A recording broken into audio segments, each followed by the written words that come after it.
Hello everyone and welcome to another week of learning. It's a lovely sunny day here in Chateau Mac and I hope you are all well and happy at home.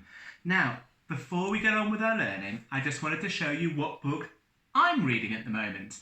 This is a book of stories. It's for children and teenagers, but adults as well. It's called M is for Magic and I love it. It's lots of short stories. All of them really imaginative and pretty funny. And it's by Neil Gaiman, who wrote a lot of books like Coraline and, so many.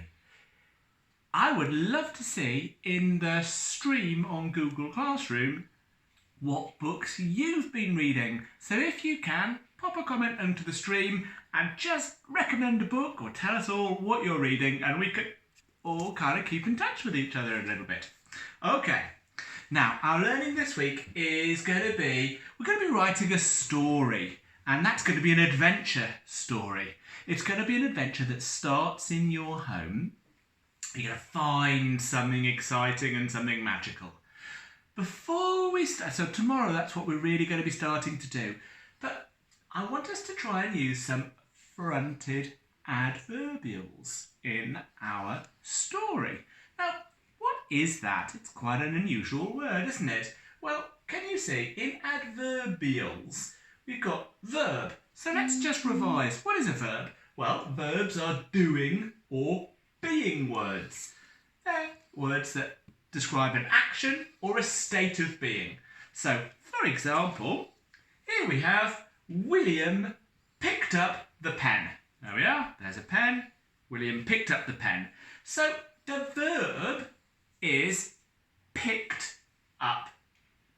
Picked up. That tells us what he did. But adverbs, can you see? Verbs add.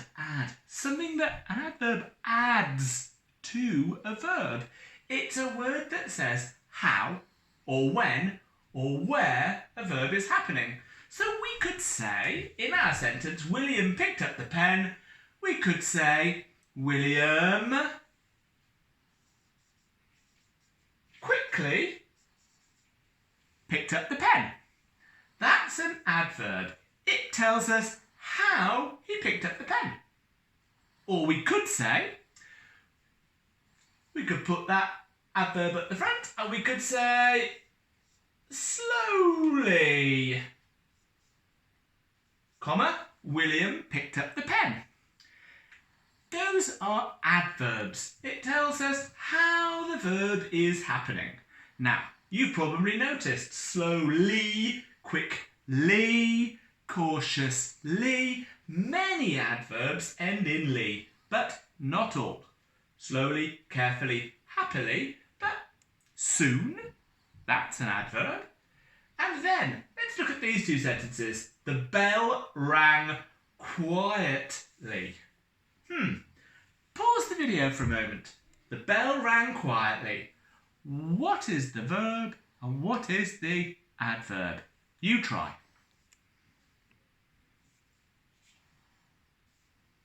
Okay.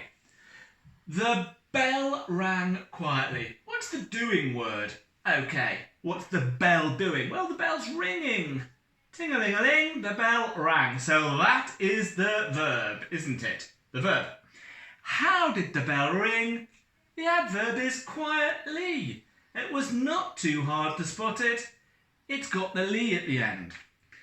But let's look at the next sentence. At 2 o'clock, the bell rang. Well, the bell is still ringing, so the bell rang. Rang is still the verb. What about at 2 o'clock? Hold on. That tells us when the verb is happening. At 2 o'clock.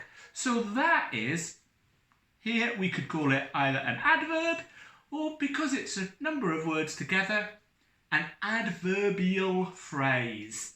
At 2 o'clock, the bell rang. Now, what we can do, if I just move across here, is sometimes we can put the adverb first in the sentence.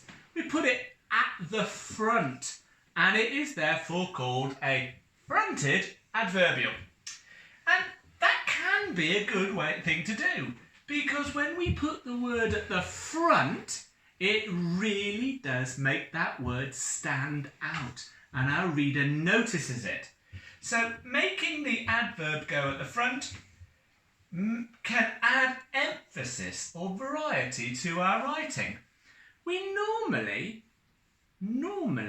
put a comma when the adverb goes at the front.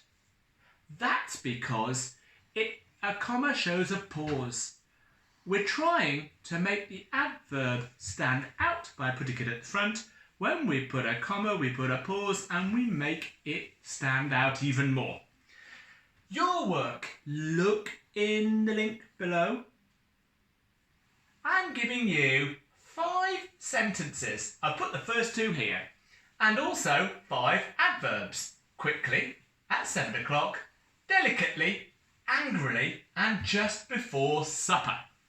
You've got to think, in each sentence there is a blank, which adverb will fit the sentence in the best way.